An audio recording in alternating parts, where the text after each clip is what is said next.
Maestro, destructor de enemigos, has sido Buda completa y perfectamente despierto, dotado con sabiduría y conducta ejemplar, ido al gozo, timonero que guía a los seres ordinarios que aún deben ser domados, Ser Supremo, Maestro de todos los dioses y los hombres, Buda, destructor de enemigos, glorioso y victorioso Ser Shakyamuni, ante ti me postro y a ti voy por refugio. Maestro, destructor de enemigos, has sido Buda completa y perfectamente despierto, dotado con sabiduría y conducta ejemplar, ido al gozo, timonero que guía a los seres ordinarios que aún deben ser domados. Ser Supremo, Maestro de todos los dioses y los hombres, Buda, destructor de enemigos, glorioso y victorioso Ser Shakyamuni, ante ti me postro y a ti voy por refugio. Maestro, destructor de enemigos, has sido Buda completa y perfectamente despierto, dotado con sabiduría y conducta ejemplar, ido al gozo, manera que guía a los seres ordinarios que aún deben ser domados. Ser Supremo, Maestro de todos los dioses y los hombres, Buda, destructor de enemigos, glorioso y victorioso Ser Shakyamuni, ante ti me postro y a ti voy por refugio. Ok, ofrenda de mandala. Esta tierra. I'm sorry. Sutra? Ok, yeah. Así lo oí. El sutra del corazón. Así lo oí. Una vez el bendito estaba residiendo en Rayagrija, en la montaña llamada Pico del Buitre, junto a una gran asamblea de monjes y una gran asamblea de bodhisattvas. En ese momento el bendito entró al Samadhi, que expresa el Dharma, llamado iluminación profunda. Y al mismo tiempo el noble Avalokiteshvara, el bodhisattva Mahasattva, mientras practicaba la profunda perfección de la sabiduría, vio lo siguiente. Vio que los 5 skandhas son de la naturaleza del vacío. Entonces, por el poder del Buda, el venerable Shariputra le preguntó al noble Avalokiteshvara, el bodhisattva Mahasattva, ¿cómo debe entrenar un hijo o una hija de familia noble que quiere practicar la profunda perfección de la sabiduría? Entonces el noble Avalokiteshvara, el bodhisattva Mahasattva, le contestó al venerable Shariputra, oh Shariputra, un hijo o una hija de familia noble que desea practicar la profunda perfección de la sabiduría debe practicar así, viendo lo siguiente, que los 5 skandhas son de la naturaleza del vacío. La forma es el vacío también es la forma. El vacío no es otra cosa que la forma no es otra cosa que el vacío. De alguna manera, los sentimientos, las percepciones, las formaciones mentales y la conciencia también son el vacío. Por lo tanto, Shariputra, todos los dharmas son el vacío. No existen las características, no existe el nacimiento ni la cesación. No hay impureza y no hay pureza. No hay merma ni hay aumento. Por lo tanto, Shariputra, en el vacío no hay forma, sentimiento, percepción, formación mental ni conciencia. No hay ojos, oídos, nariz, lengua, cuerpo o mente.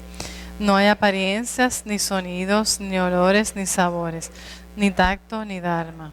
No hay dhatu de los ojos, y así está el dhatu de la mente y conciencia. No hay ignorancia, ni fin de la ignorancia hasta la vejez y la muerte. No hay fin de la vejez y de la muerte. No hay sufrimiento, ni origen del sufrimiento. No hay cesación del sufrimiento, ni sendero, ni sabiduría, ni logro, ni ausencia de logro. Por lo tanto, Shariputra, ya que los bodhisattvas no tienen logros, moran en la profunda perfección de la sabiduría. Como no hay oscuración en la mente, no hay tampoco temor. Trascienden lo falso y alcanzan el nirvana total. Todos los budas de los 3 tiempos, a través de la práctica de la profunda perfección de la sabiduría, despiertan completamente a la iluminación insuperable, verdadera y total. El gran mantra de la profunda perfección de la sabiduría, el mantra de la gran percepción, el mantra insuperable, el mantra inigualado, el mantra que calma todo sufrimiento, debe ser conocido como la verdad, ya que no contiene falsedad. El mantra de la profunda perfección de la sabiduría es Tayata Gate Gate Paragate Parasamgate Bodhisoham. Tayata Gate Gate Paragate Parasamgate Bodhisoham. Tayata Gate Gate Paragate Parasamgate Bodhisoham. Tayata Gate Gate Paragate Parasamgate Bodhisoham. Tayata Gate Gate Paragate Parasamgate Bodhisoham. Tayata Gate Gate Paragate Parasamgate Bodhisoham. Tayata Gate Gate Paragate Parasamgate Bodhisoham. Por lo tanto, Shariputra, el Bodhisattva Mahasattva debe entrenarse en la profunda perfección de la sabiduría. Entonces el bendito salió del Samadhi y elogió al noble Avalokiteshvara, el Bodhisattva Mahasattva, diciendo: bien dicho, así es. Oh hijo de noble familia, así es. Se debe practicar la profunda perfección de la sabiduría, así como has explicado, y todos los tathagatas se regocijarán. Cuando el bendito dijo estas palabras, el venerable Shariputra y el noble Avalokiteshvara, el Bodhisattva Mahasattva, y toda la asamblea de dioses, humanos, asuras y gandharvas se regocijaron y alabaron las palabras del bendito. Ofrenda de mandala. Esta tierra ungida con perfume y regada de flores, con el monte Meru, los 4 continentes, el sol y la luna, vista como una tierra pura de Buda. Yo te ofrezco que todos los seres puedan gozar de una tierra así. Idam Guru Rana Mandala Karniyatayami. Vamos a tomar refugio. Voy por refugio hasta alcanzar la iluminación, al Buda, al Dharma y a la Asamblea Suprema. Por los méritos que acumule practicando la generosidad y demás perfecciones, que pueda obtener el estado de Buda para beneficiar a todos los seres. Voy por refugio hasta alcanzar la iluminación, al Buda, al Dharma y a la Asamblea Suprema.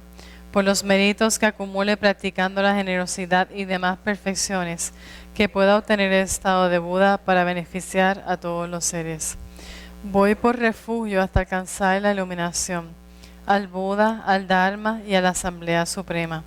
Por los méritos que acumule practicando la generosidad y demás perfecciones, que pueda obtener el estado de Buda para beneficiar a todos los seres.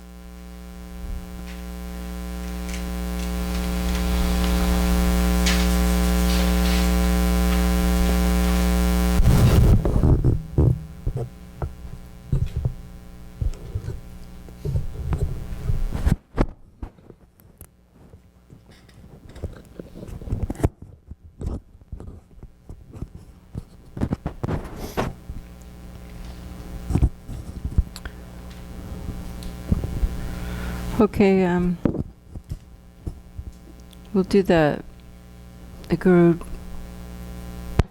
finishing off the refuge with the Guru dissolving into us, like we've done every other time so far.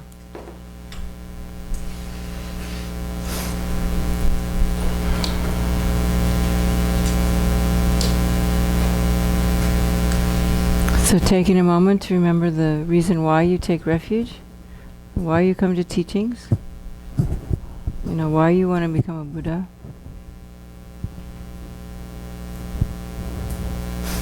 Think about all the beings, every single person that you know. Not one of them is really happy.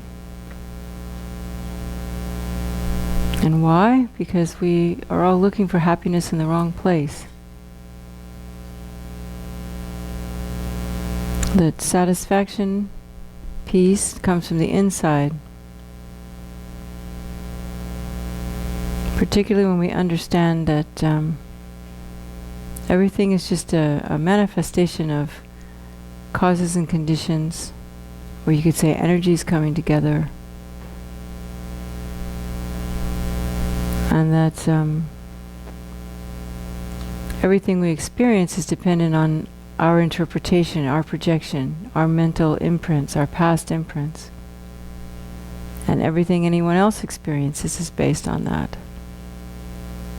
So taking refuge, seriously taking refuge and doing the visualization, purifies those imprints that cause us to perceive things, first of all, ourselves as truly existent. It's this experience of duality, that there's something out there and something in here that prevents us from experiencing the pure energy of a situation, the pure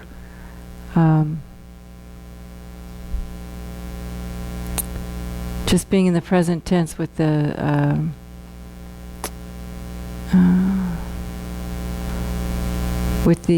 experience that underlies all of duality. If we could experience our subtle mind and its emptiness, then we wouldn't be having the I and the other, the projections that cause these experiences that we think are pleasure that don't last, and that we think are pain that we push away from.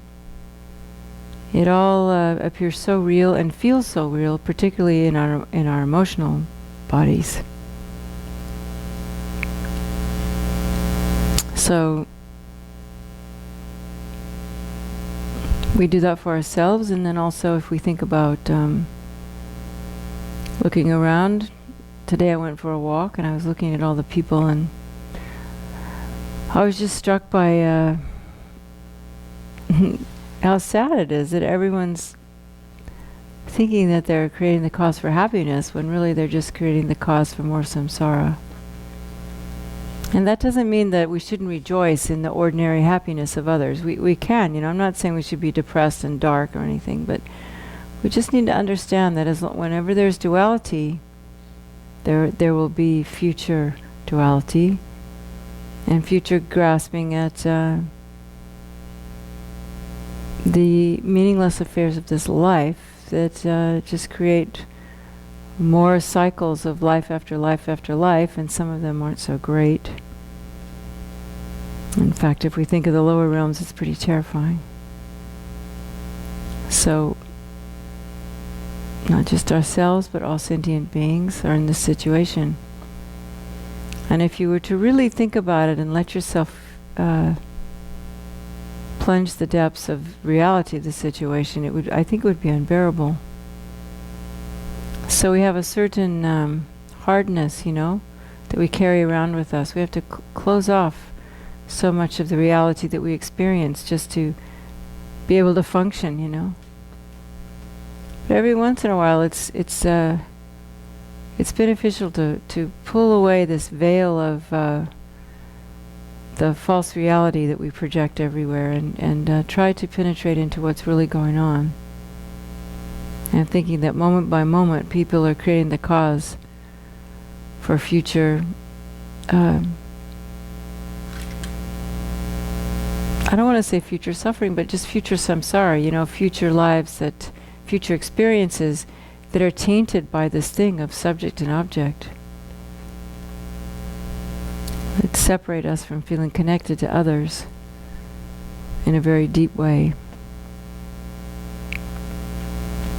Because if we could really feel our connection to all sentient beings, I think that even relatively, it would change our behavior.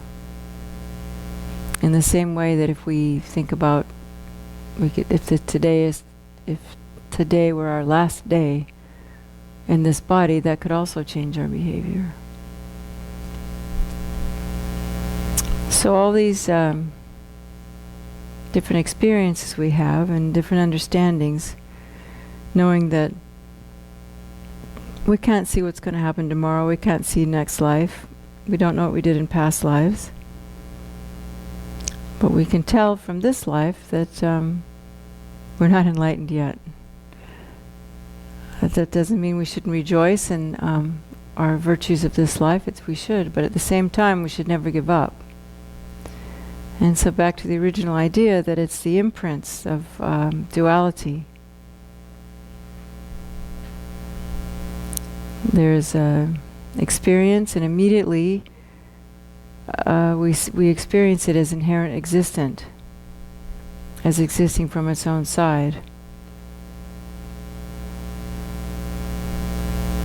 And then because of that, if we experience ourselves as existing from our own side, then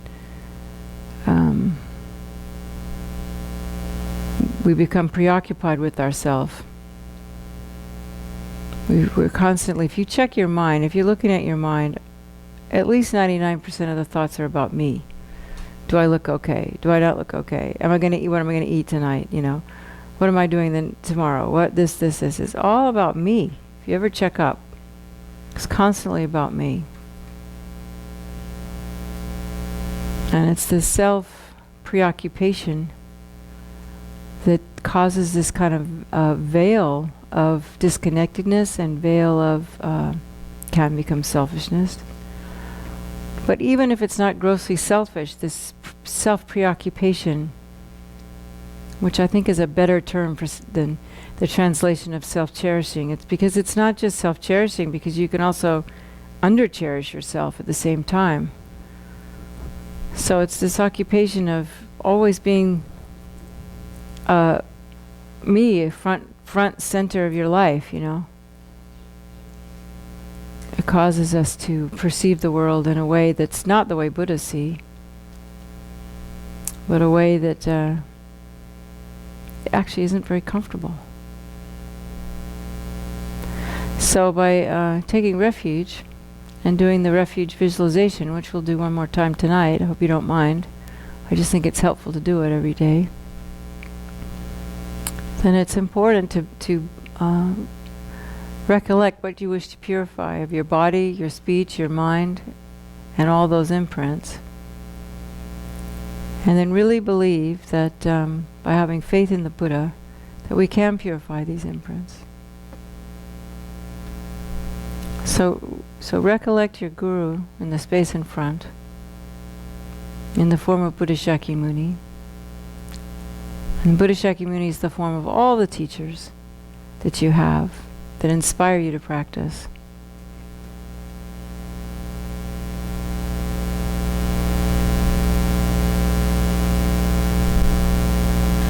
If you like, you can see the Buddha sitting on a lotus and a moon and a sun cushion.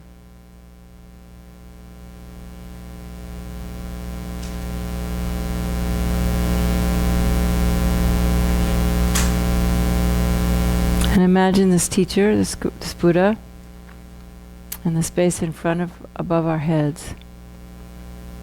You can make him life-size or a little bit smaller, whatever works for your visualization. And just take a moment in your own time to think about refuge and what needs to be purified, and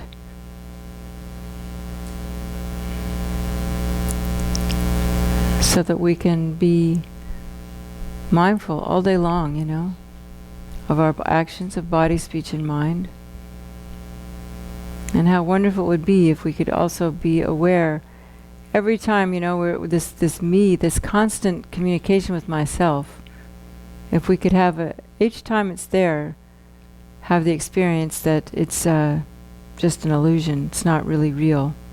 And not just the intellectual thought, but the moment by moment experience that this experience of I is just merely arising moment by moment because I'm thinking. To kind of relax the sense of self being so strong. Kind of crack open that sense of me. That sense of self-importance or lack of self-importance.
So remembering this experience of I is always there, and feel it being purified with each of the 4 visualizations.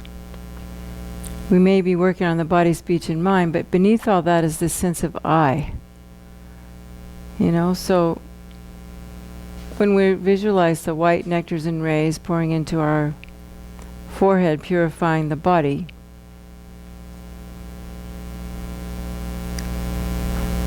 we also can be purifying the sense of it's the my body, the my part of it. Purifying every single past experience that causes, where we've harmed people physically, that cause us to experience sickness and uncomfort in these bodies. And also the obstacles that prevent us from being able to meditate properly and deeply.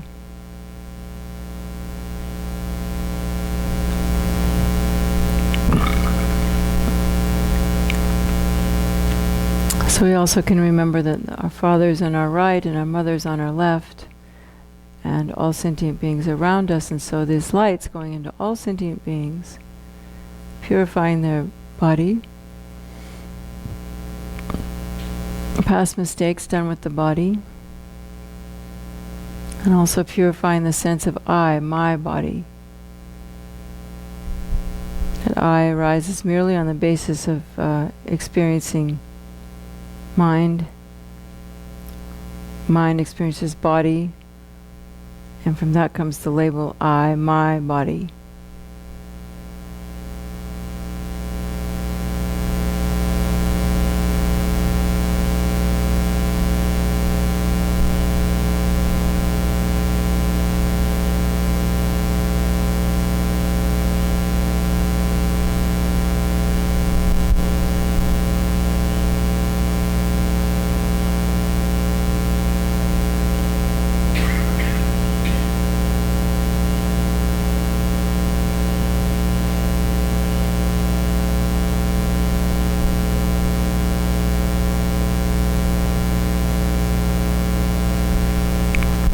And while we're doing this exercise, see if you can remember the instructions I gave you on sitting with your body, being in your body and breathing. Breathing into the belly and breathing into the middle of the chest, letting everything go down your arms, down your legs, at the crown of your head. So as you experience the nectars and rays coming in from the Guru's brow chakra into your brow chakra, your whole body is filled with white light. So as you breathe in, you're experiencing the body feeling purifying, and as you breathe out, you just imagine everything's being purified. All my obstacles with body are being purified.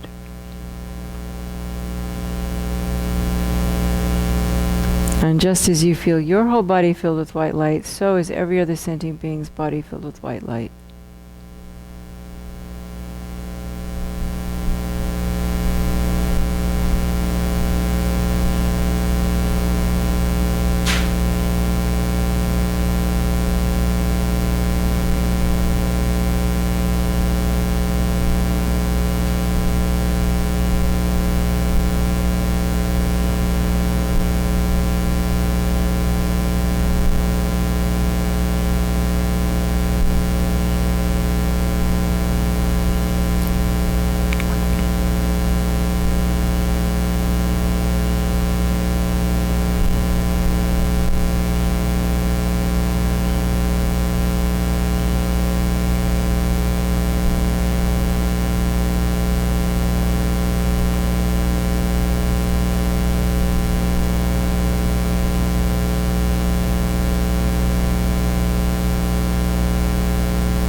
And then think, my body's completely purified and I receive the blessings of all the Buddha's body.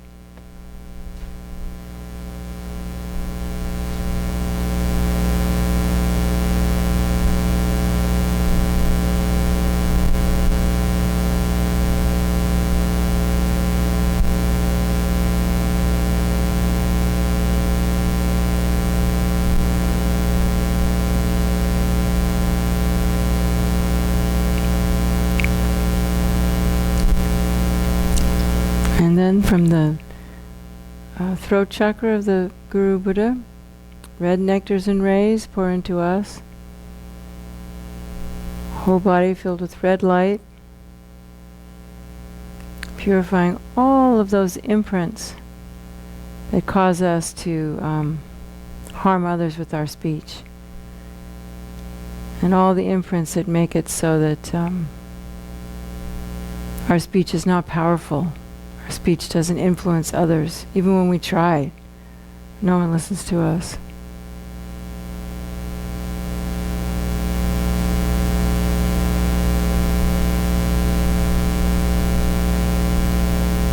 Feeling a sense of, beginning a sense of regret for all this false speech, divisive speech, harsh speech, meaningless speech. So as you're breathing in, you feel your body filling with red light. And as you breathe out, you just imagine it's all being purified and going, just dissolving into space.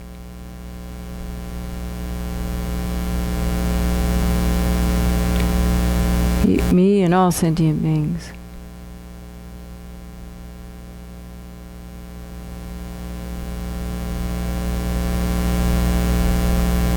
And on top of that, particularly the experience of I, of me, my self-preoccupation, my speech, my words, me. Purifying this overly grasping sense of I.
then we think with this speech, my winds are purified, and I receive the blessings of the Buddha's speech and create the cause for the Buddha's speech.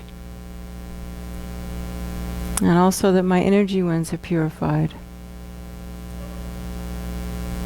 The winds upon which the thoughts that cause the speech ride. And especially my sense of I is purified.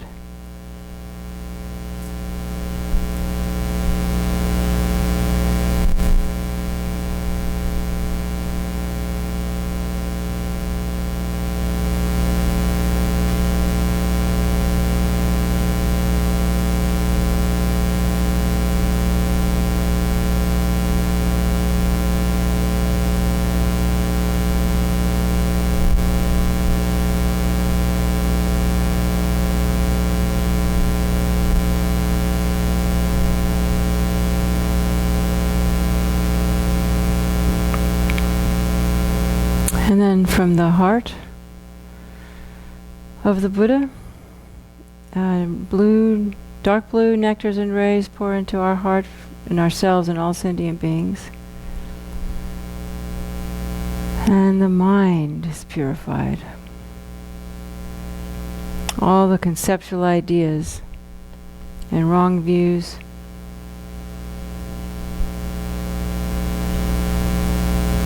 all the thoughts, projections that cause the emotions to rise, that make the speech and the body do what they do. Especially the mistaken view that because there is an experience, there is an inherently existent experiencer. The projections, the things we project on ourselves, the things we project on others. Everything comes from past imprints. So just imagine all those imprints are being purified so that, each moment then can become a fresh moment. A moment that's not tainted by all the experiences you've had in the past, but just right in that moment, fresh. Here is this person. You see that person, You don't have to project labels onto that person. You don't have to put your fears or your desires or, all these things you put on other people. Just able to experience that person in the moment. Experiencing yourself in the moment without having to, all the things we add about who I am and what I've done. We just carry all this baggage.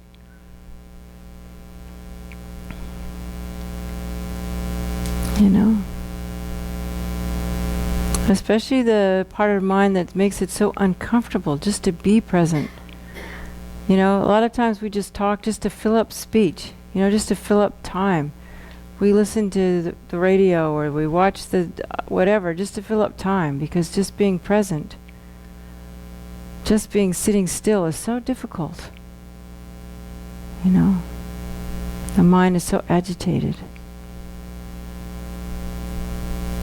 So just imagine, that the blue light's coming in and all your agitation, all your dullness, all your grasping, because that's at the base of everything else.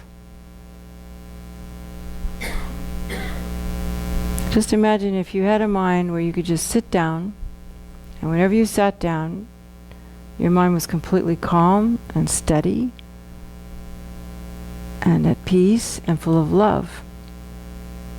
So, however you imagine that, that's what's coming into you at this moment. That experience, that future experience. That's free of projections.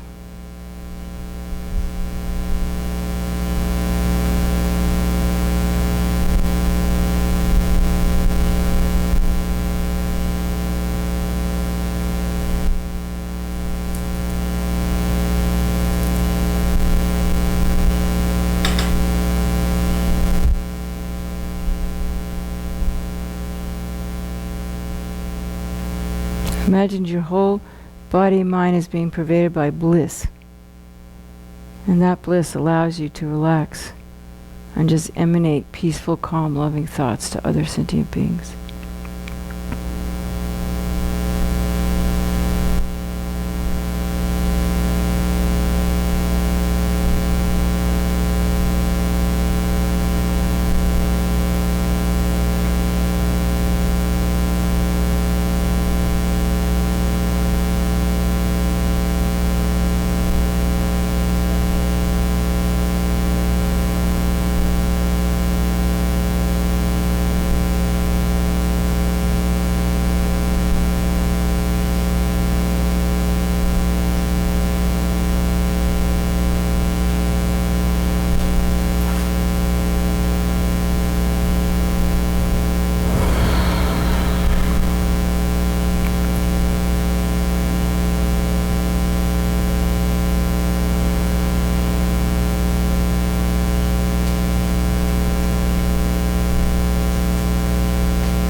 feeling certainty that my mind has been purified. I'm taking baby steps. Each breath I take is taking me closer and closer to enlightenment. And just allow yourself to feel the blessings of the Buddha's mind. If you can just imagine it, you can make it, it will come true.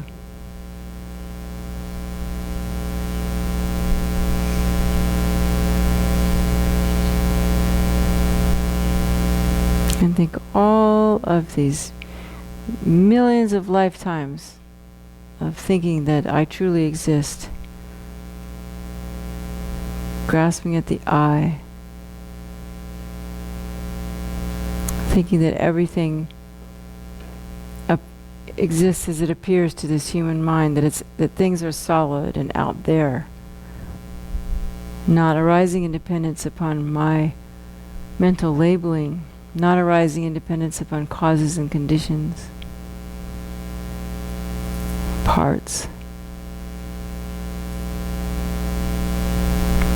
Just imagine that makes sense, that you can understand that things arise because they're dependent.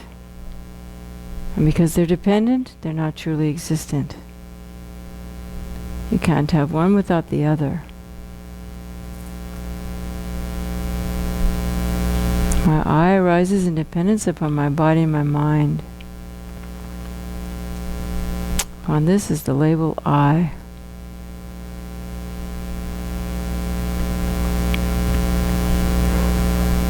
So when you think about I, just think I, me, I. It's almost as if the Buddha's blessing is just penetrating that and letting it become less solid.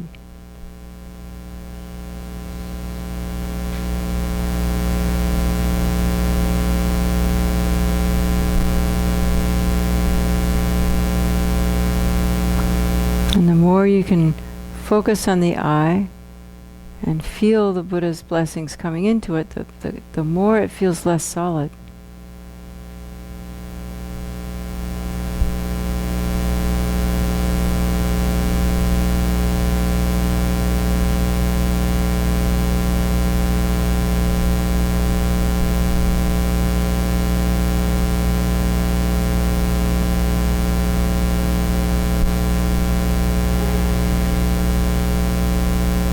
It's actually kind of funny because the less grasping there is at the I, the more you can actually experience pleasure, because things aren't so tight. And the more you can experience the bliss, and the more you can kind of let go, because the bliss that comes from the Buddha's blessing isn't dependent on anything outside of your own mind. So things become more relaxed. Less anxiety, less worry, more flexible. Things might not change, in the circumstances of the life, but your reaction to it becomes more spacious. So just, let the Buddha's blessing pour into you. Just imagine it, that's all. Somehow it works.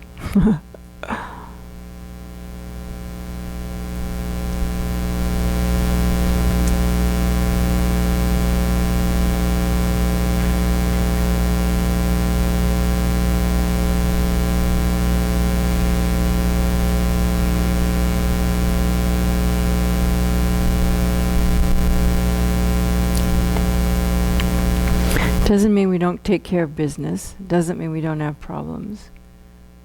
It just means that the I that's doing it is less tight and doesn't really, it's not that you don't care, but it just seems more carefree, more open.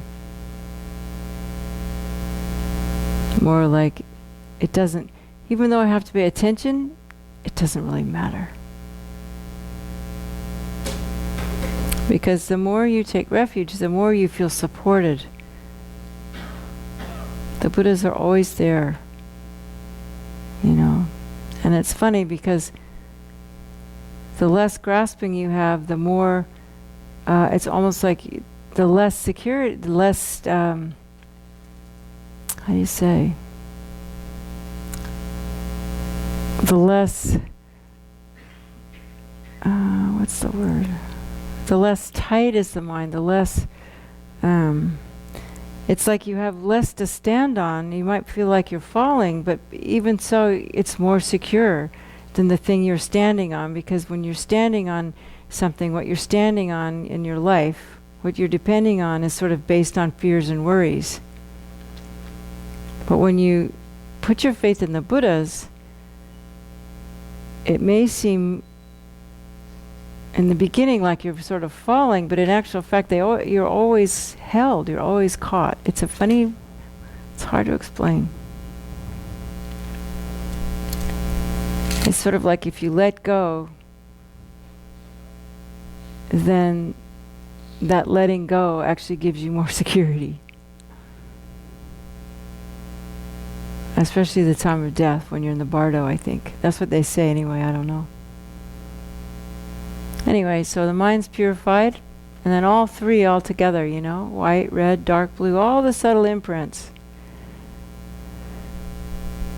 that cause the mind and body and speech to be unserviceable to our path to enlightenment, to our path of being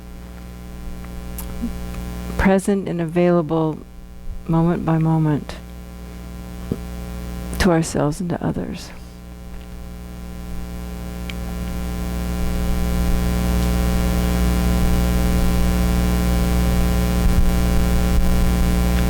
All three pouring into the body and that of all sentient beings.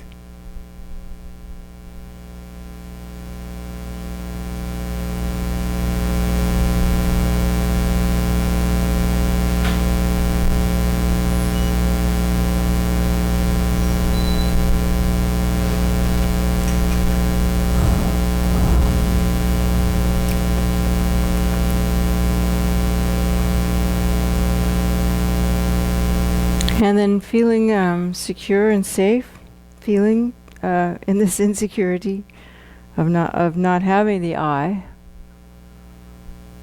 or maybe that's not happening, but whatever's happening for you, just feel, imagining that the Buddha's blessings are pouring into you.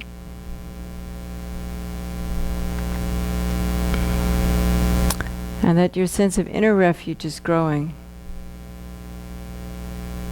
And then the Buddha gets very, very small and comes into the crown of your head and dissolves down and sits in the center of your heart chakra. And you think and you feel even more strongly, you know, body, speech, and mind are completely purified, concentrating only at the heart and feeling that my mind is inseparable with the Guru Buddha's holy mind.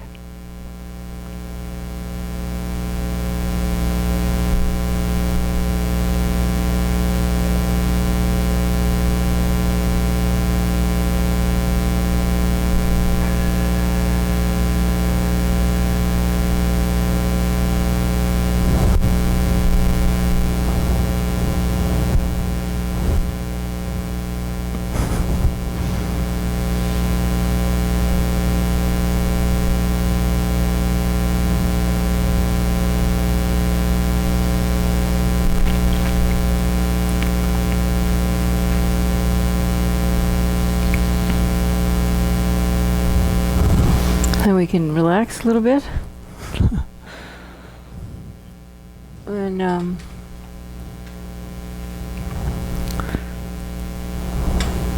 not too much. Just a little bit. Move around a little bit, but because we have to meditate now on the four immeasurables. So, yeah, so does anyone know why they're called immeasurables?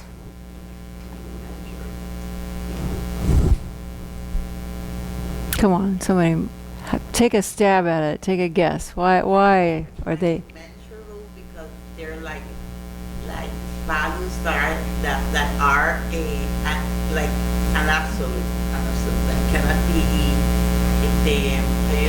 Can't be measured, right? Get questioned or Yeah. so just a guess.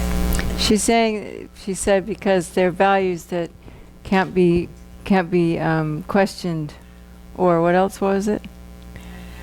That are like within a capsule of Oh, they're absolute.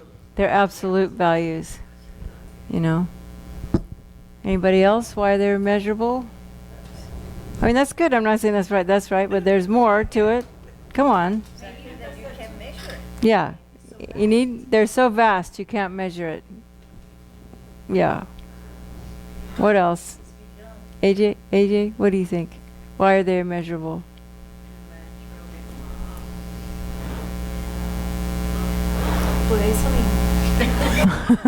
What'd she say? Yeah. They value up so much that you couldn't measure. Yeah, they're so valuable you can't measure them. They're the source of happiness, all happiness. Mm-hmm. Veronica said they're the source of all happiness. Also, I think too, because they're for the sentient beings are immeasurable, right? Priceless. Yeah.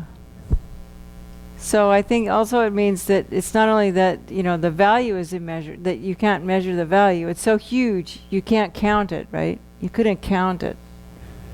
But I also think it means because the sentient beings are countless. You know, so it's going out also like what you're praying, you know, it's an immeasurable amount of wishing happiness, you know.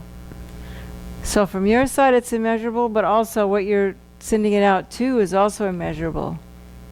You know, because if you really think of it, you know, how wonderful it would be if all sentient beings, you know, had happiness.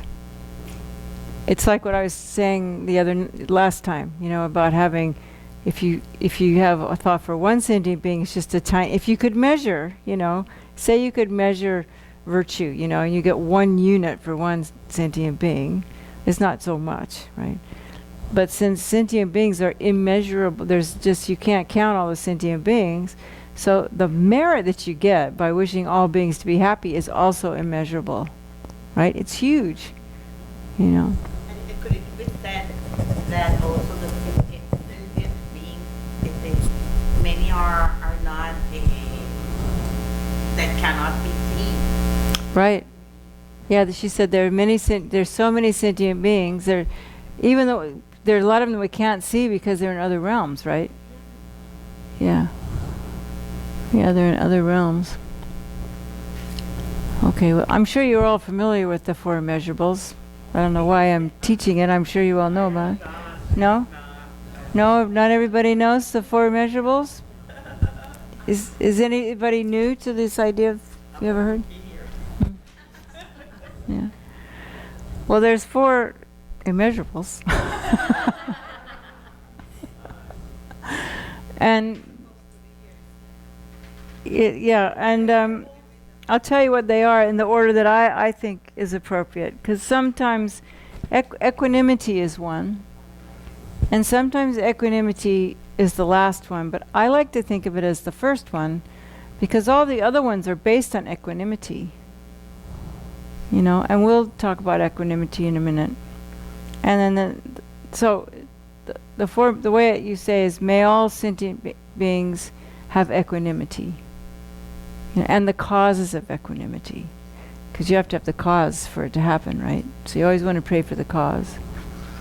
And then if you're really doing the meditation, not really doing it, but if you're taking more time to do the meditation, you say, how wonderful it would be if all sentient beings could experience equanimity and the cause of equanimity, right? Then you say, and then you think about what that, and then you stop and you do an analytical meditation on equanimity. And so equanimity means that we have equal affection and care for all sentient beings.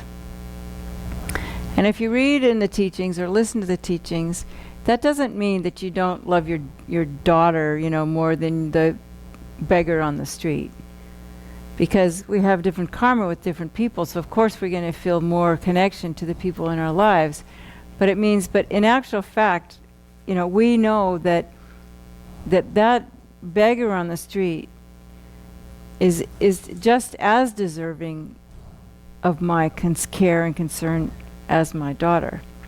Karmically, I might be bound that I can't give that to that person, but inside I can feel that, And so that's why when we're doing the Tonlen, and today I think I want to do more Tonlen because we didn't do very much of it. We'll do it again at the end. So we think how wonderful it would be if all sentient beings had equanimity in its cause. May they have equanimity in its cause. So then you think about it again. So you can take a long time to do this meditation, because first of all you think about wishing them to have its cause. And then again you think about it. May they have the cause of equanimity. And then I myself will cause them to have equanimity, which means you have to be a teacher, isn't it? And I think the best way to teach is by example. That's the hardest way, because how many teachers do you know are kind of hypocrites, right? Don't do what I say, not what I do, right?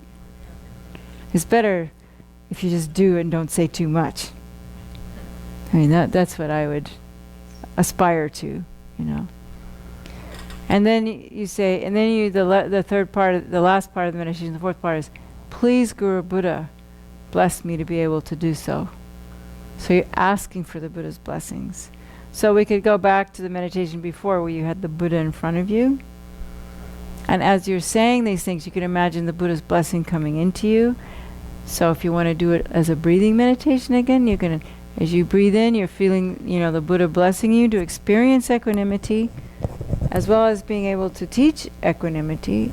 And then it goes, and then as you breathe out, you send equanimity out to all sentient beings. But first you have to work on understanding in your own mind what equanimity is. So I thought maybe what we could do is, if you've never done the meditation on developing equanimity, it's a really great meditation. And basically what you do is, because with equanimity, the idea is that you feel the same, friend, enemy, stranger. Equanimity wishes each one, friend, enemy, stranger, to have happiness, to have joy, to have love, because those are the other ones, and everything that they need. And so we can try this. I think, first of all, we'll go, we can do this, and we'll get to the other. The other immeasurables are, may all sentient beings have happiness, may all sentient beings have love, and may all sentient beings experience great joy. And when they talk about joy, some of the teachings mean that it's a joy that never turns into pain. So it's like the bliss of enlightenment, really. I mean, you can just think of it as ordinary joy, but you can also think of it as the great joy, the joy that never declines, and the happiness that never declines, and the love that never declines, because that's not based on samsara anymore. If you've gone beyond, that's the other reason it's limitless. It's sometimes they're called the limitless thoughts, not necessarily immeasurable, but they're also limitless. So if you have limitless happiness and limitless love and limitless joy, that's pretty much coming from an enlightened being, right? Because we go up and down and up and down and up and down. But to have that stabilized is quite an amazing thought, right? That's another thing that would be immeasurable, wouldn't it? If you could just have this huge amount of happiness and love and joy it's like your cup's always overflowing and able to give to others at all times, And it doesn't mean you have to be, you know, if you have these, if you have this, even if you have a baby bit of this, it doesn't mean you always have to be, you know, bubbling over with happiness and joy. Because there are times in your life, you know, when, and the outside things are going on. But inside you can still hold those things, you know, and you can still kind of, especially when you take refuge, that's why refuge is so important, you can kind of tap into that experience of the Buddha's experience of having limitless love and joy and happiness, right? So it's a, yeah. Yes, that I want to comment that sometimes the focusing on the eye apart us from entering in the fundamental of the and limitless value. But if we and we have like a battle inside, and then I believe that if we start like reasoning about the reality of the different thinking beings, and that includes the enemies, so on, and your family, and understand their inner also battles, and also the inner values as a thinking being, then you begin to make it to apply the limited values because you understand the background. Like Yeah, I think, I don't know if you were here the other times. Yeah, because what that's kind of what I've been saying is that just exactly what she's saying. If I can summarize it, I won't. She just made a comment, and I'm going to paraphrase it and see if I understand it. But I think what she's saying is that when you're thinking about the I and you have your own inner turmoil, right? And if you're having enemy, stranger, whatever, but you understand that that person also has that inner turmoil going on, then it helps you to have the four measurables for that person, because then you can, it's sort of what I've been talking about is when people harm you, when you understand that they're just full of their own suffering, then you can sort of get beyond the fact that you feel harmed and actually feel compassion for that person, because you can see that they're just coming from a dark place, right? Yeah. Yeah, that's what she, yeah, she said use reasoning. And that's the beautiful thing about Dharma, is that you're always alternating between using your intellectual reasoning and then stabilizing it on a feeling. And so you're combining, you know, both sides of your experience. You need your reasoning, you need your thoughts, you need to, and then from using your thought, then eventually it filters down into an experience. You know, but most of the time in the beginning it's just reasoning. And a lot of times, you know, these things, they're just reasons, and it's very hard to have to tell yourself that person's suffering, that's why they're hurting me. You know, it might just be intellectual, and it doesn't really help you with your pain. But my experience is if you do that over and over and over again with Tonlen, you know, that eventually you will get over it. You know, some if it's not a big thing, it might take a couple days. If it's a big thing, it might take a few years. You know, but the point is that don't give up, and don't give up the method, because even though you may intellectually have the experience, I wish I wasn't angry at this person. Now I'm trying to understand, but I still have anger inside. But if you keep touching it with your reason and touching it with your Tonlen, you know, eventually it will let go, because you just have to also know that maybe you're having that emotional experience, but you don't buy into it. You know, you just kind of let it come up, and you sit with it as much as you can, and then just try as best as you can not to get overwhelmed by it and then act on it, right? So, but anyway, let's get back to equanimity. Because what I'd like to do is I'd like to do that exercise where you, so it's, you don't have to close your eyes, but just think about this. Just imagine in front of you is somebody that you love, right? So let's just think of, here's this black thing. I'm going to make that, you know, somebody I love. And you think about that person you love and really get into the feeling of that. You know, forget about now grasping, it doesn't matter. You know, we're just going to be grasping at loving this person for a moment. So, you know, because that's all we can do, really. So, so just think about that person that you really love. So everybody just do that for a little while. And notice how that feels inside. Don't just think it in your head, but just bring to mind. Hopefully everyone has somebody in their maybe they're not around now, but in the past.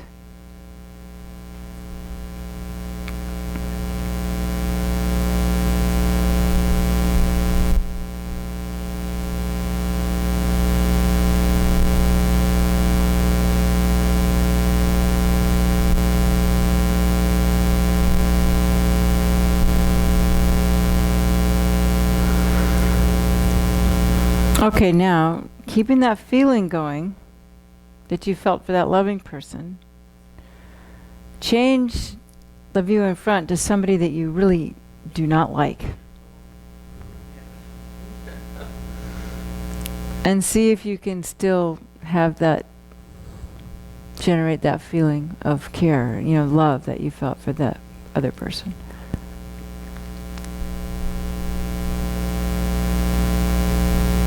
It's really helpful.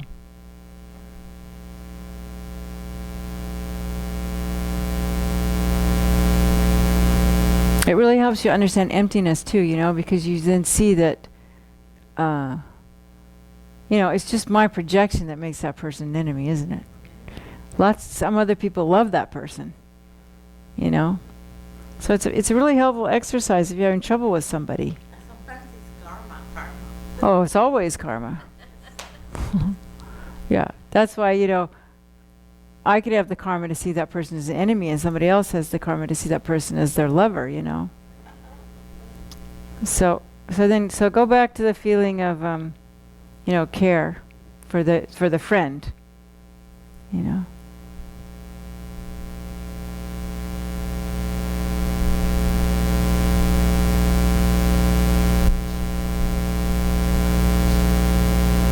And now just put, like, remember somebody walked by you on the street today. Somebody you have no sense for at all.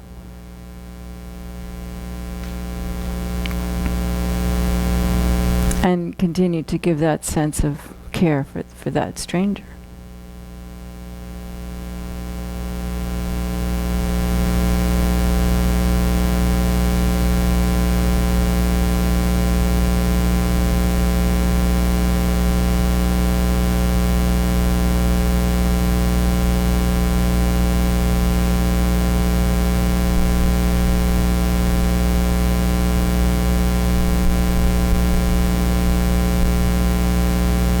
Just relax. So, did anything happen? Did you feel, does that work? I mean, could you feel something? Yes. I was not seeing images of persons or people. It was just more like a feeling. Yeah, that's fine. She said she was just wasn't seeing images. She was just feeling. That's fine. Yeah. It's like the feeling from the object that I Mm-hmm. Mm-hmm. was the object of the person that I really spared. Mm-hmm. The moment it was like oneness. That's good. Mm-hmm. And it was like, there was no moment of feeling anger towards Yeah. that object. It was just like continuing. Yeah, she was saying that the feeling of care just continued even when she put that person that she's angry at there, you know.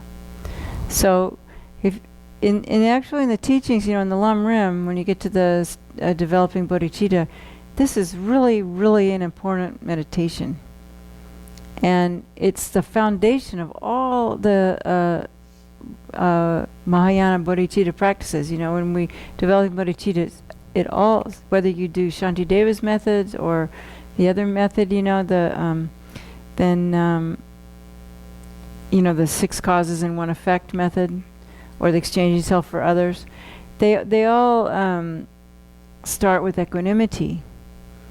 And I think that we undervalue that practice. Because, I mean, I think it'd be a good thing, you know, if you could just do it like 5 minutes every day. What we just did. Because you can see if you started doing that, then you could just, it's just like Enid said, you know, you could have that thing coming out, you know, and it could become a habit, so that when people irritate you, you could just remember, oh, you know, everybody wants happiness, you know. It also just gets you in the habit of feeling, you know, love for all beings, you know. Because we always have to start with equanimity, you know. The Dalai Lama, he often starts, you know, everybody wants happiness. Nobody wants suffering. We're all the same.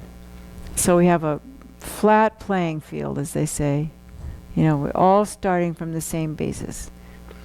And so that's what helps you develop care and concern for your enemies. What I've said almost every time is that enemies are just people who are looking for happiness just like you. You just happen to get in the way. They you know, most of the time when people harm you, they're not even trying to harm you. You know, they don't even realize they're harming you. They're just needy, you know. No matter what it is, if you think about it, they're just needing something, and they want what you have, or they, yeah, and so, yeah, envy. She said envy, you know. It's like an animal. I always think about an animal which is in pain Mm-hmm. and scared. Yeah. What do? They bite. Yeah. They scratch you. Mm-hmm. Not because they hate you. Mm-hmm. It's because they are afraid. Mm-hmm. There's a lot of fear. Mm-hmm. And fear makes people do things Mm-hmm. that most of the time they don't. Where's our microphone? She said that it's like she says if you look at animals, because actually, you know, humans are just animals with a little bit bigger brains.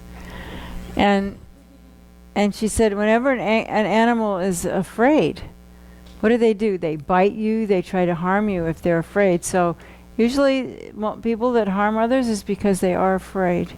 You know, and the toughest guy, you know, the toughest, meanest criminal, if you check, they're usually really afraid. And they've been abused, you know. Just about anybody who is a harmful person is because they've been abused, and this is the only thing they know how to protect themselves. So, yeah, so that's the importance of equanimity. So when you do the four immeasurables, you know, how wonderful it would be if all sentient beings could experience equanimity in its cause. You know, particularly me. I need to learn to experience equanimity, you know. You know? And I think the reason, you know, may they experience equanimity, I myself will cause them to experience equanimity. Please, Guru Buddha, bless me to be able to do this. And so then you just sit and do that. And you do that with all four. And I think there's a book by Sharon Salzberg that's just about the four immeasurables. So they do it in all traditions, and I remember reading it a long time ago. It's a really good book. Pretty sure it's by Sharon Salzberg.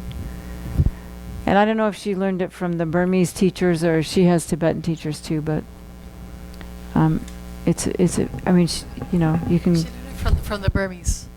I know, but she also has other. Yeah. So I don't know if she learned it there or where she got it from, but so we've been sitting for a while. Maybe we should stand up. And do you guys want to do like 10 minutes of qigong? Yeah. Yeah. Yeah. Yeah, well, we're going to sit down and meditate on them after we take a break. Yeah, we're gonna get up and we're going to do wait, we don't have to get up yet. Would you want to say something? Oh, she just wanted to know what the four were. We're not finished with the four measurables. I want to meditate on the four measurables now, but I just thought we've been sitting a long time. Maybe we should take a little bit of break, and then we'll do a short thing on the four measurables. So are you happy to do that? We're just going to sit in, you know, how wonderful it would be if all sentient beings like that. Yeah, so I'll just repeat them again. So there's equanimity. May all sentient beings be free from suffering. Sorry, I didn't get them right. Compassion. May all sentient beings be free from suffering. May all sentient beings have happiness and love. So that's love. there's equanimity, compassion, which is wishing all beings to be free from suffering, wishing all beings to be happy, which is wishing them to have love, and the last one is wishing all sentient beings to have joy. So it's equanimity, free from suffering and its causes, have happiness in its causes, and have some people translate it as sorrowless bliss, and other people translate it as great joy. So you got the 4? Okay, say them back. What are they? No, I'm just joking. Take a little break.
Okay, we're going to get started. People can do whatever they want, but check this off. We're just going to start by swinging our arms.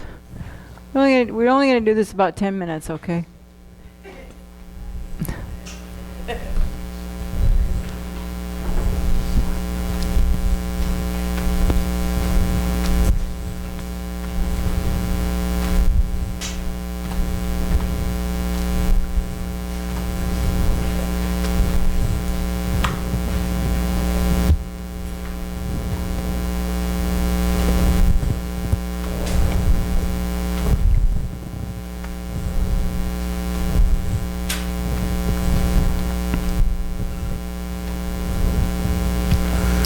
And we'll do this one. I think we'll do the same ones we did the other night. So right foot goes forward. Look, and when you go back, the foot comes up. So it's you go up so you're going back and forward. Yeah. And breathe up into your chest. And look at the arm that goes around. So you're looking behind you. Yeah.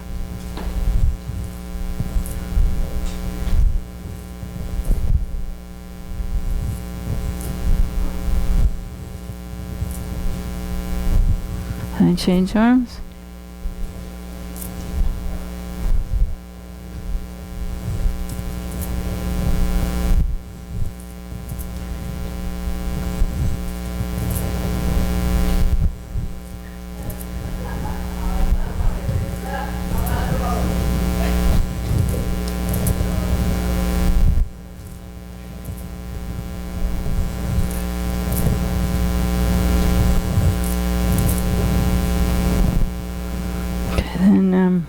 Do this one.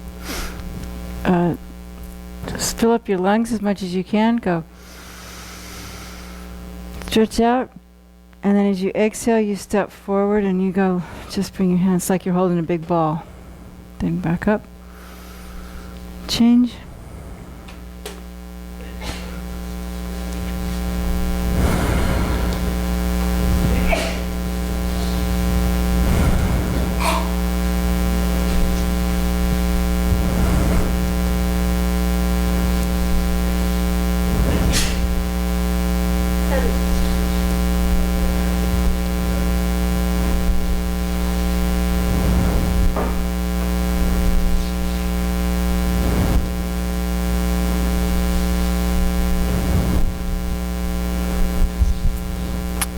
Then just shake out your arms like that.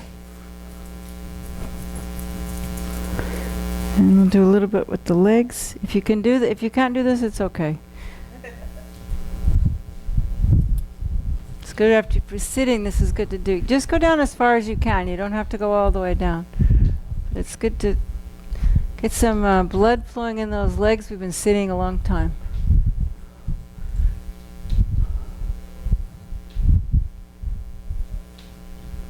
Okay. Then we do the this one. Remember this one? And the legs going up. And the tongue out.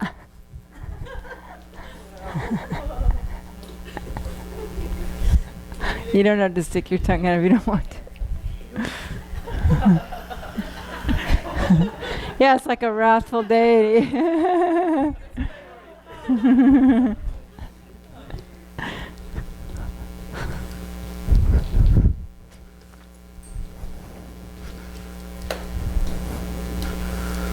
Then maybe that's enough. Let's do. We didn't do this in the other. Just the feet. Remember this one? I said. Can you see my feet? Your arms going like this.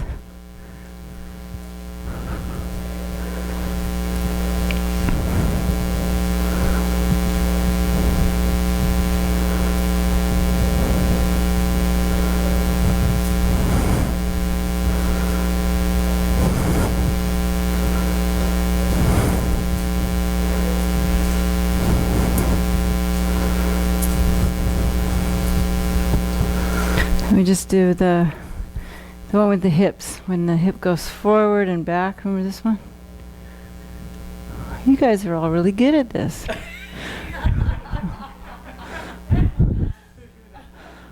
And then you add the hands.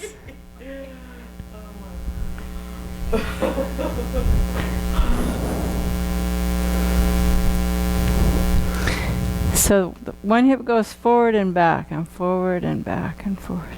Like you're drawing an 8.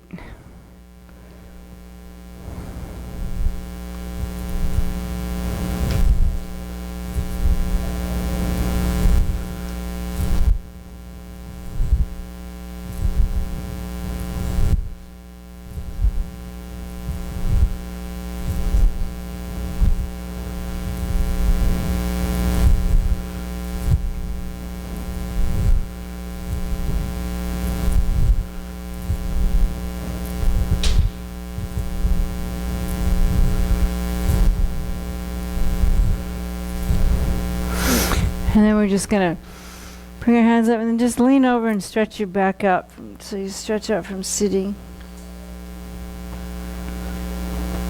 Just let your head hang and your neck. Just let your whole upper body go.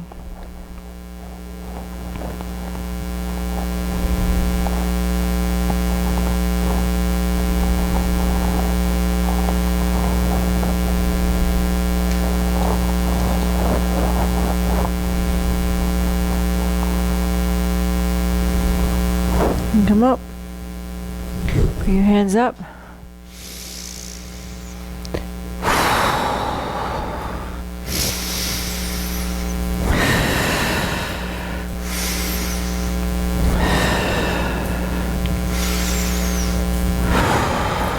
And come up and just rub your face. I can't do it with this thing on.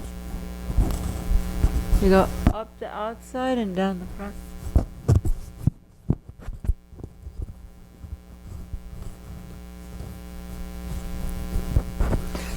To your eyebrows, just kind of rub your face. Pull on your ears.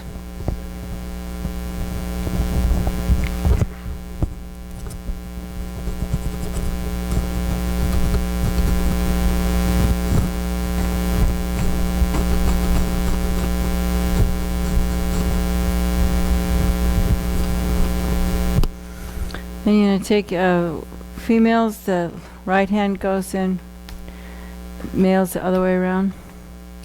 And you're just going to make 9 circles, breathing in here, breathe here, 9 to the left, and 9 to the right, and 9 to the left.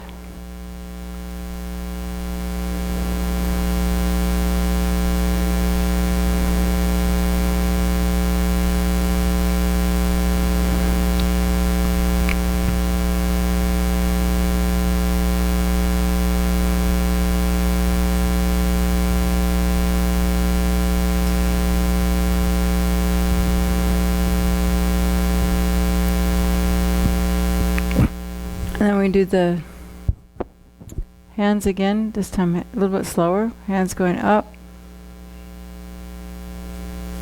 When they come to the crown of the head, you put them together and you pull them down, imagining all the blessings of the universe coming into you. So as you go up, you imagine you pulling the chi up from the earth, up through your feet, and then bringing the energy from the heavens down on your head.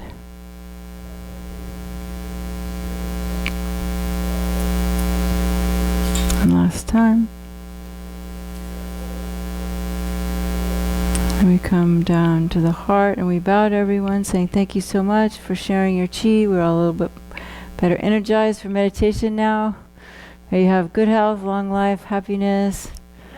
And let's just sit back down, okay?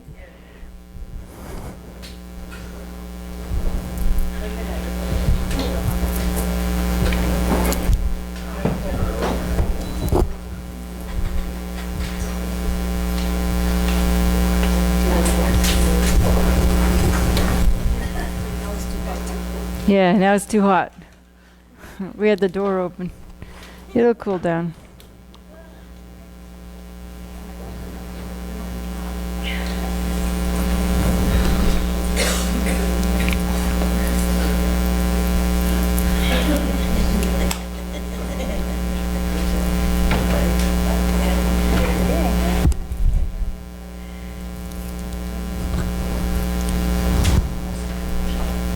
It's good to take a little break, don't you think?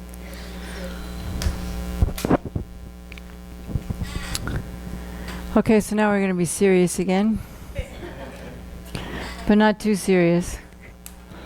I have a friend, Julia Hangst. I've known her since she was a teenager. And now she's a big adult and she's a family therapist. And she told me that she has to deal in her therapy with people who have SBS.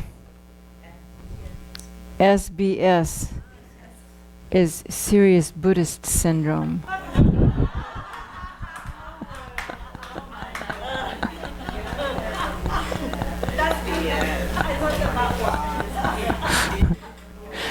So we have to watch out for that, because we can all get too serious about it, you know. And so it's good to be serious, but at the same time lighten up and know when to relax and not really take it that seriously. I mean, you know, I think we have to take the path seriously, but we shouldn't take ourselves seriously.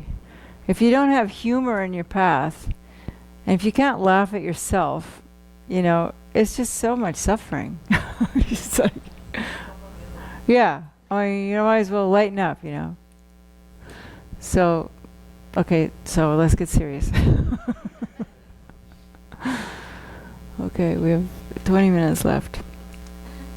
Okay, so just getting into your meditation posture, back straight. That's the most important thing, is keeping the back. And that's why I go with the breath, because if you breathe into your belly, if you breathe into the middle part of your body, and then you breathe into the upper part of your body, you can use your breath to keep your body lifted and alert, okay? It's important to do that. Otherwise we just collapse, and pretty soon we're sleeping when we're meditating. I remember when I first went to Vajrapani, everybody meditated like this. And I couldn't believe it, and I said, can I teach you guys yoga? They went, oh, no, we only do Tibetan Buddhism here. And,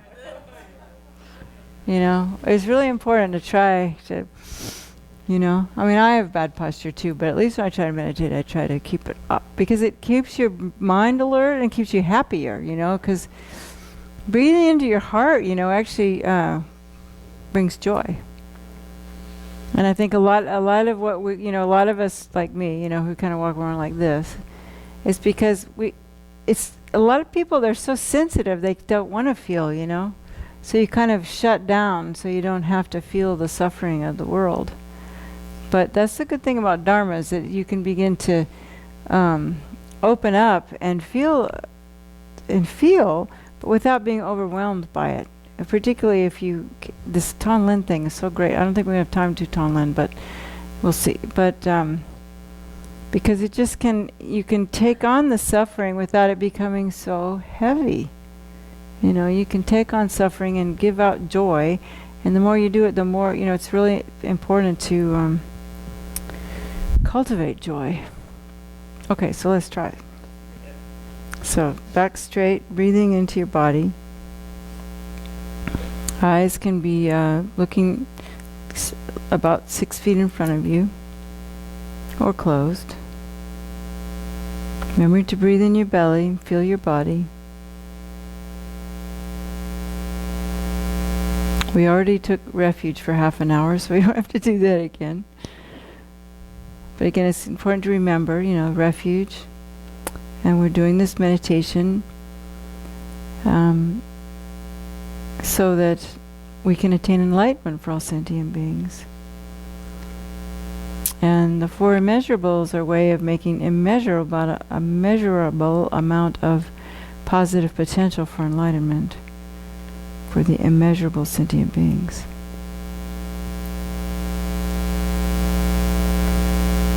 So again, recollecting equanimity, what we mean by equanimity.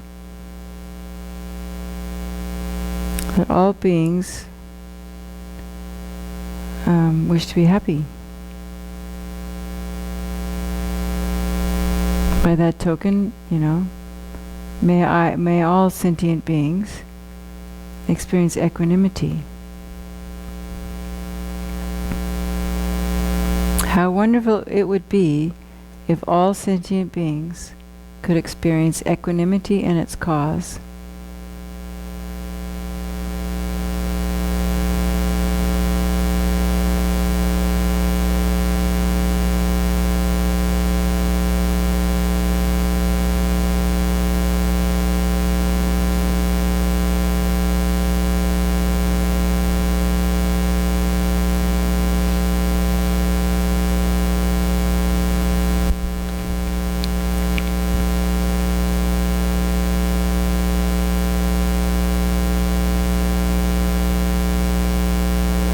May they abide in equanimity.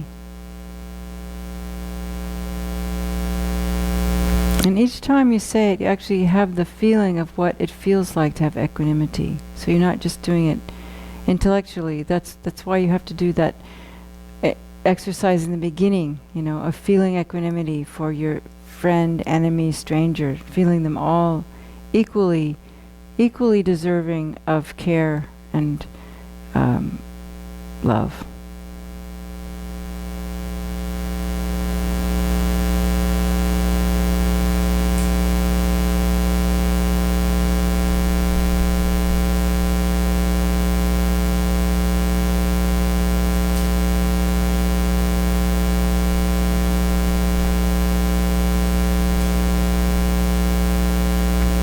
I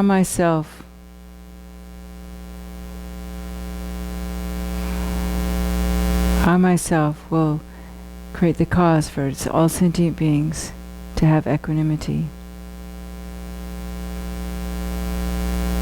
So if you want to, you can also add it to your breathing. Every time you breathe out, you're giving equanimity to all sentient beings. You can even make it Tonlin. Every time you breathe in, you're taking away all the lack of equanimity, and as you give out equanimity to all sentient beings. That's just if you want to.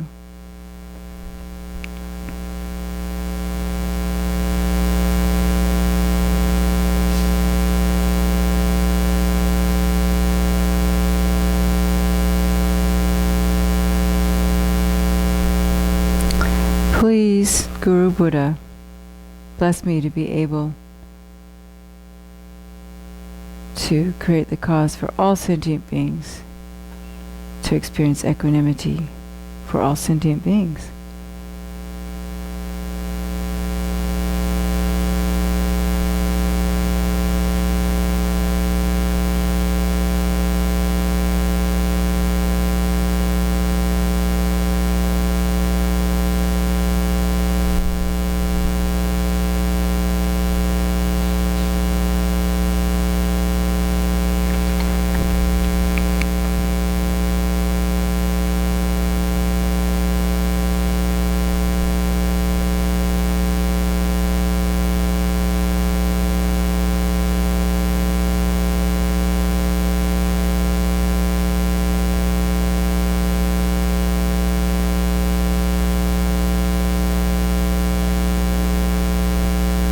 Next one.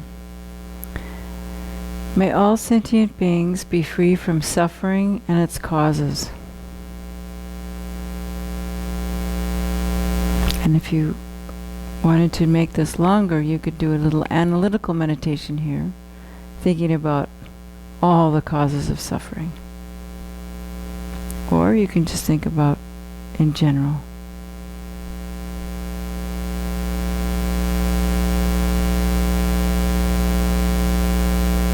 And really feel it from the heart. May all sentient beings be free from suffering and its causes.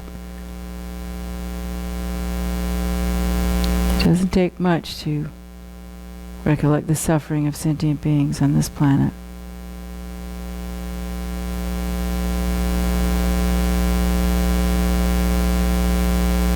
You can scan a whole movie of the news of the last, the hurricanes, the wars, the floods, the children hospitals, homeless people, animals being tortured, people being tortured. You don't even have to think of the lower realms. It's bad enough just the human realm. May all sentient beings be free from suffering and its causes. All the people who suffer from depression, anxiety, cancer, AIDS, relationship troubles, divorce, grief, death, old age, being born, giving birth, doing jobs they hate, having parents that don't love you, having children that don't love you, domestic violence, rape, slavery, people who are cruel to animals, animals eating animals. The list is endless. There is immeasurable suffering, so let's counter that with wishing all beings, all sentient beings, to be free from all this suffering.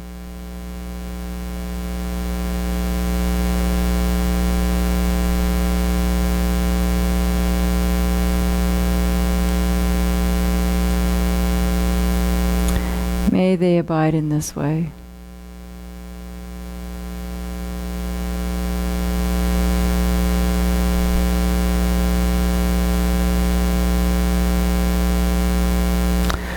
I myself will cause all sentient beings to be free from suffering.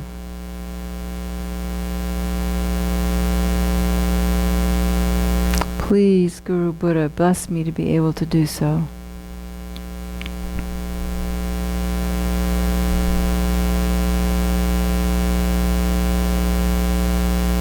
And then just settle your mind in the great wish to free all sentient beings from suffering.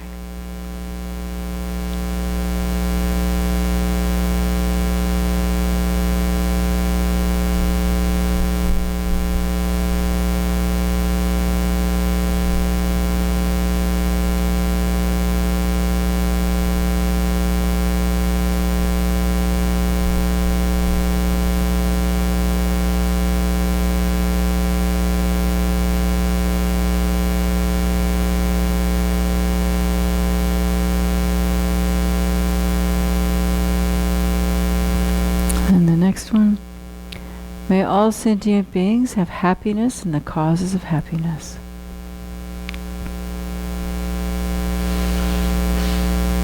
So now we think about people being happy. Just the opposite, you know. People having good relationships, having enough to eat, having self-esteem, having good jobs, feeling secure, animals being kind to each other, everyone somehow being able to be vegetarians, peace, and homes for everyone, education for everyone, people getting everything they want, people entering the path of Dharma, meeting with perfect gurus, having all the conditions for meditation where they can purify all their minds and have real happiness.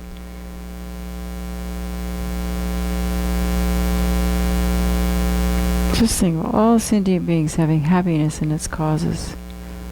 Having all the ice cream they want, and all the cars they want, and all the financial problems solved, and political problems, you know, great presidents.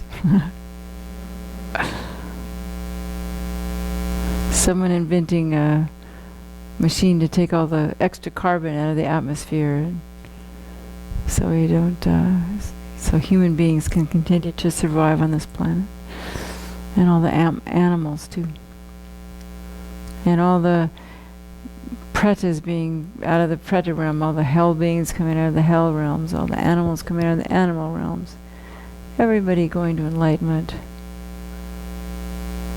But even temporal happiness, we want people to have temporal happiness. Everyone who's suffering from Alzheimer's to be free of that. And people who are dying to have good deaths. And people being born to have easy births. And mothers have good times. And parents feeling happy with their lives. Happy marriages. And allow yourself to feel happy as you wish all sentient beings to be happy. So again, it's may all sentient beings have happiness and the causes of happiness.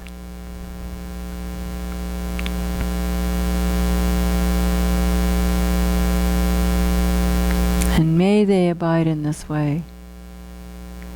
I myself will cause them to abide in this way. Please, Guru Buddha, bless me to be able to do so. And then feel the blessings of all the Buddhas pouring in again, blessing you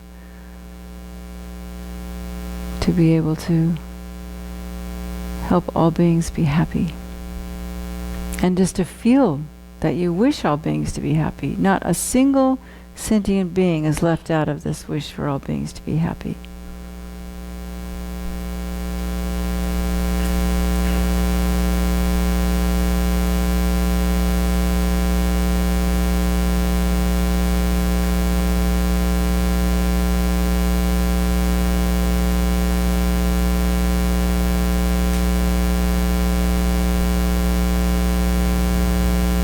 And then finally, may all sentient beings experience joy and its causes.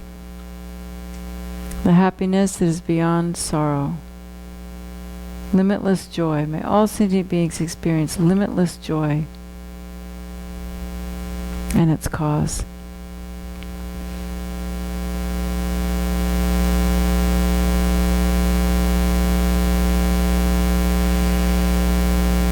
So just if you can, think about great joy, great bliss, especially the ultimate great bliss.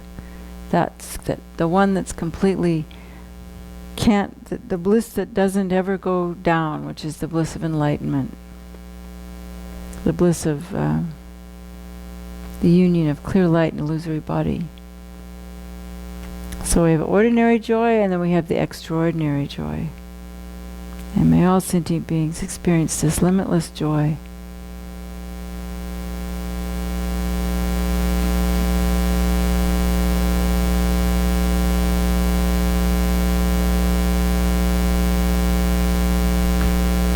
May they abide in this way.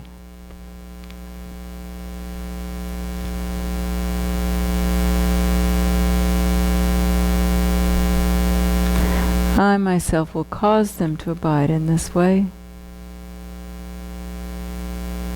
Please, Guru Buddha, bless me to be able to do so. And imagine all the blessings coming into you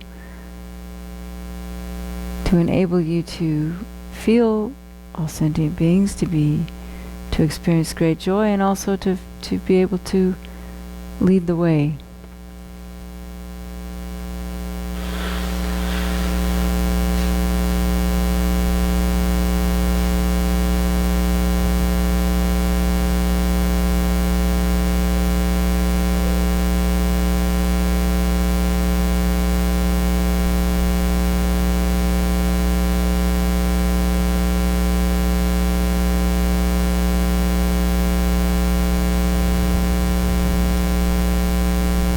And then we just briefly, dedicate that merit that actually happens.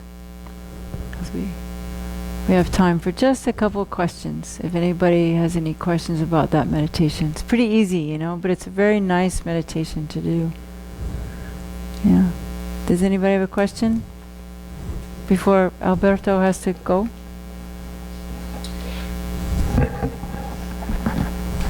No? For example, in the meditation, yes, it's not a question, but mostly a comment. In the meditation of the equanimity, sometimes I yes do ask for the Guru Buddha to allow me to create the causes so that I can reach an enemy or a person that I don't like with the causes of equanimity, or maybe ask pray the Guru Buddha to allow me to show that person I don't like the causes of equanimity. But I found that person I usually don't like. It's very difficult to find a point of coincidence in thoughts and interactions, but very profound in my heart. I do know that if that person that I don't like, I don't want to call him enemy because I don't know any person is my enemy, but for some reason there's no a communication or empathy. But very profoundly, I do know that if that person is finds herself or himself in a situation that he needs my help or anything I can do for that person, I will do it. And in that sense, then I feel that maybe there are causes, there are factors like the karma that is mediating in not allowing me to interact in a healthy manner with that person. But it's like it's valid that I do meditate. Yeah. Because I wish that in that moment that the person I don't like or she doesn't like me needs me, then my prayers to the Guru Buddha will just find realization. That's right. And that there be a like commonness or that person and I will join again and find some kind of common grounds. And maybe if what was making apart that person and me might not happen again. That's right. I mean, equanimity is more a state of mind, because we can't really change karma, and maybe if we meditate in equanimity with that person and particularly if we do Tonglen with that person, we can't the karma will shift. But in actual fact, it's equanimity. We can't go around being equanimous to everyone. But you can have the attitude inside, and that's the main thing. And just like you said, so that if in the future something happened where that person who seemed like an enemy needed your help, because you've been doing inside the meditation, you can no problem helping that person. But you can't do anything about that person in your karmic enemy situation. But it might change. So the main thing about equanimity is it's a state of mind more than a state of action. Actually, all of them. I mean, we can't do anything about the suffering of people, and we can't make people happy. We can't make people stop suffering. Buddha can't do that really either, you know. We don't have a magic potion to take away people's suffering. But the point is when we do these meditations, they help us so much, because then from our side, we're ready to help people, and it just makes our mind so much more soft and malleable and open, and makes us happy, actually. And it makes us able to be in the world in a way that is much more harmonious, and it develops our capacity for compassion. You know, it actually develops, our whole path to enlightenment is, they're very, that's what they call the four immeasurables, you know, if you think about it. And so it's really just nice if it's just a little, if you could just think about it once a day, you know, maybe it's a good thing, you know. Especially equanimity, because it's kind of the ground for all the rest of them. But Alberto needs to go. So, ciao. Muchas gracias. We're so happy you could come. So, I think that's okay, right? So it's pretty clear that it's not a difficult thing to do. It's just a very beneficial thing to do, you know. And if you don't want to sit and formally meditate, you know, I mean, it's very easy, right? There's equanimity, free from suffering. Que las personas estén libres de sufrimiento. Yeah, so limitless. Well, for you, it's your limitless compassion, because you want them to have free from suffering. La compasión. You have limitless love because you want them to be happy. Amor ilimitado porque quieres que las personas sean felices. And great joy. Y alegría, gran alegría. So you can even think about it in the shower or any time, you know. Puedes pensar en esto en cualquier momento, hasta cuando te estés duchando. They're just good things. Maybe write them down, you know. Escríbelos. And put them in your kitchen, you know. Put them on the refrigerator, you know. En tu cocina o en el refrigerador. It's just a good thing to keep in the mind. Para que lo mantengas en la mente, que es bueno. Yeah. Okay. Finito. Yeah. So no, do the dedication. I know people have to work tomorrow, so. Okay. Yeah. Vamos a la dedicación.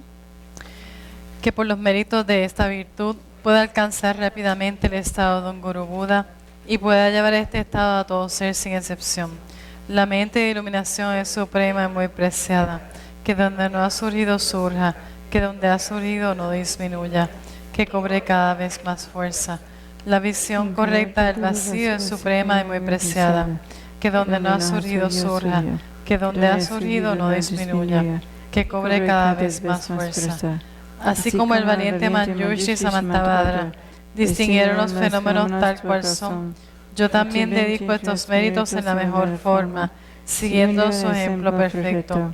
Dedico todas estas raíces de virtud con la dedicación que es considerada la mejor, por los victoriosos asidos de los tres tiempos, para poder realizar todas las buenas obras.